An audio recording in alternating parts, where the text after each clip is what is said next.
making every drop count. The history of human civilizations is entwined with the history of the ways we have learned to manipulate water resources.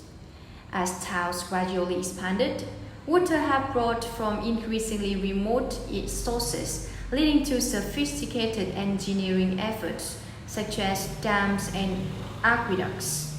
At the height of the Roman Empire, 9 major systems with an innovative layout of pipes and well-built sewers supplied the occupants of Rome with as much water per person as is provided in many parts of the industrial world today. During the Industrial Revolution and population explosion of the 19th and 20th century, the demands for water rose dramatically. Unprecedented constructions of tens of thousands of monumental engineering projects designed to control floods, protect clean water supplies, and provide water for irrigation and hydropower brought great benefits to hundreds of millions of people. Food production has kept pace with soaring populations, mainly because of the expansion of artificial irrigation systems that makes possible the growth of 40% of the world's food. Nearly 1/5 of all of the electricity generated worldwide is produced by turbines spun by the power of falling water. Yet, there's a dark side to this picture. Despite our progress, half the world's population still suffers with water services inferior to those available to the ancient Greeks and Romans. As the United Nations report on access to water reiterated in November 2001, more than 1 billion people lack access to clean drinking water. Some of 2.5 billion do not have adequate sanitation services.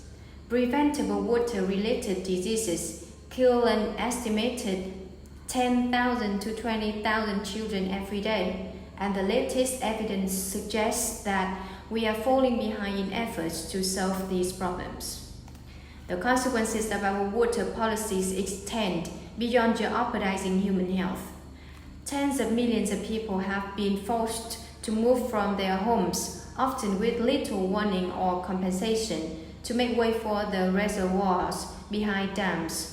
More than 20% of freshwater fish species are now threatened or endangered because dams and water withdrawals have destroyed the free-flowing river ecosystem where they thrive.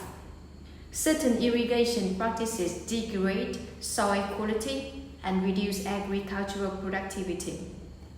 Groundwater aquifers are being pumped down faster than they are naturally replenished in parts of India, China, and USA and elsewhere. And disputes over shared water resources have led to violence and continue to raise local, national, and even international tensions.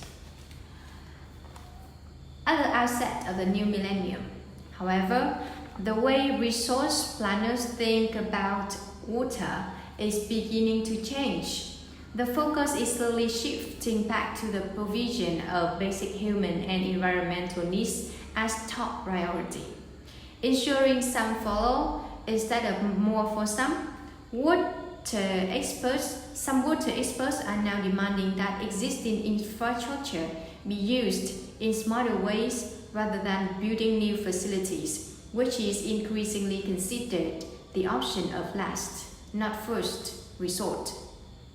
This shift in philosophy has not been universally accepted, and it comes with strong opposition from some established water organizations.